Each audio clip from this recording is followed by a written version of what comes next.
সুবহানাল্লাহ, আলহামদুলিল্লাহ, লা ইলাহা ইল্লাল্লাহ, আল্লাহু আকবার। পড়েন সুবহানাল্লাহ, আলহামদুলিল্লাহ, লা ইলাহা ইল্লাল্লাহ, আল্লাহু আকবার।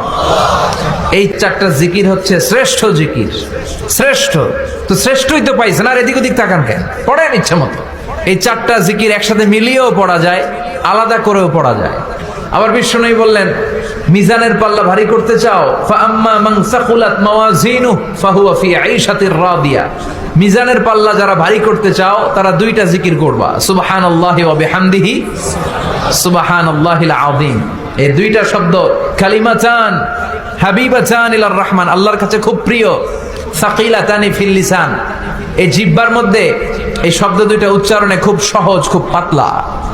সাকিলাতানি ফিল মিজান, কিন্তু এই শব্দ দুইটা মিজানের পাল্লায় রেখে দিলে অনেক ওজন হয়ে যাবে।